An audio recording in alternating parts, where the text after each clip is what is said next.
Okay, so I wanted to do like a little video kind of explaining like what had happened with my dad's truck and stuff. So at the end of the hunt last year,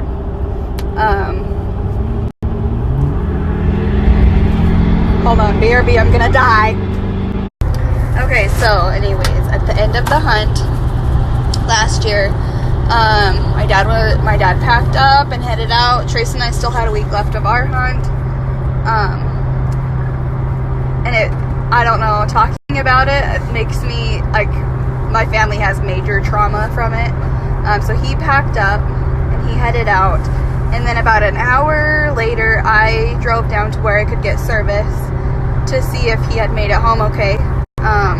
Because he comes up closer to our house to go hunting, and so it's about 2 hours away.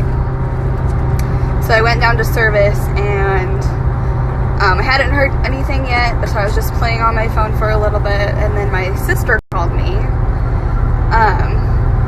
She didn't know that I didn't know yet, and she was bawling, and she was like talking about my dad's truck, and I was like, what are you talking about? And she was like, oh my gosh, did nobody tell you yet? Did mom not call you?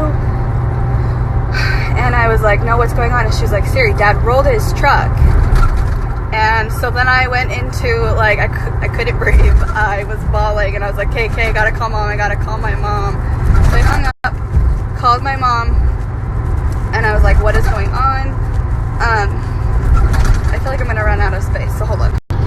So I called my mom and asked her what was going on. Is dad okay? I was barely listening, could barely listen to what she was saying. But on I-15 in Utah County, like, right before, which way was he coming? I don't know directions. Northbound. Right before you get to University Parkway exit, a little bit before that, there's like a bump.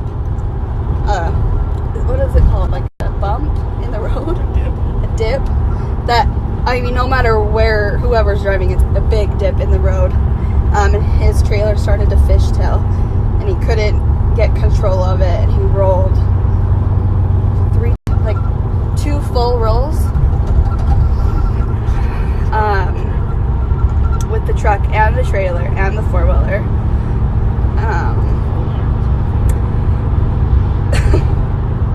I just remember my mom told me that, and she was like, he's okay, Siri, breathe, he's okay. And I don't even remember. I was like, okay, I gotta go get Trace. And then I hauled ass up the canyon, and I remember I pulled right into our camping spot. I jumped out the truck, and I was like, we gotta go. My dad flipped his truck.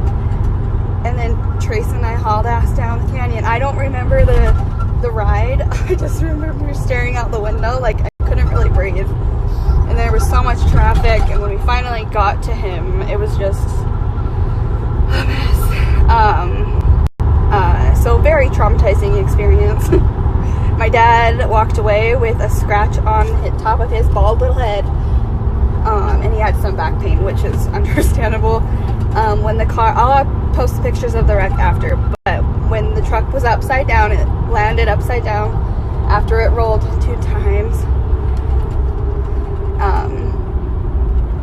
He couldn't, you can see in the pictures, the whole front top of the truck was dented in, and somehow he was able to crawl. He couldn't get his seatbelt off for a while. And then he remembered he had a pocket knife, right? When he was reaching for the pocket knife, then it unclicked. He was gonna cut himself out, but it was all happening so fast. And then he got out by the passenger window. Yeah. And then we all got there, and then a couple days later, my dad was trying to figure out all the details of what he was going to do to get his truck back, because he had just bought that diesel a couple months before. Dream truck. He worked so hard for it, and now it's rolled. And so he kind of found Wasatch Diesel through like Facebook and stuff, and they decided to donate a lot of parts and time into redoing that whole truck. And so that was kind of what today was. It was the reveal of the truck. We all bawled like babies. Dad cried. It was just very emotional because he had angels watching him because he shouldn't be alive. Like, by the pictures and by the accident, it was horrible, very traumatizing. Makes me want to throw up every time we drive by that spot on the highway or the freeway. It's just so weird that, like, to me and Trace, it's like weird because we were hunting with him all weekend. Like, we were there the day that he drove away. I remember saying, Dad, your truck is so beautiful, as he drove away or while he was packing up, and it's just been a day. My dad deserves it. He's an officer. He's worked the prison for 27, 28 years. He's dealt. So obviously, so on I-15, it's a miracle that he didn't hit anybody either when he was rolling, and nobody else was involved. It's a miracle that my sisters, like, weren't with him. My mom, like, it was just him.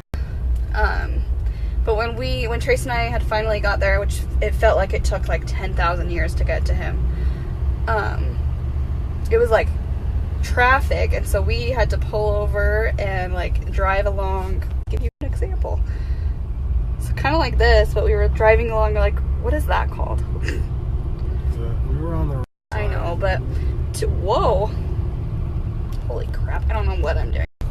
So basically, I was like, I just got to get out of the truck. I got to get out of the truck. So I, like, ran. Trace was still trying to get to him, and I ran to him.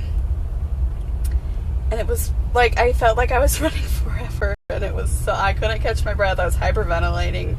It was just a very traumatizing experience. But we're all grateful that my dad's still here. He got a new trailer. He's so excited because he has almost all of his hunting stuff and camping stuff all put together. He's so cute, and he's ready to work hunting in 2 weeks. We're all gonna be super anxious when he's driving to us.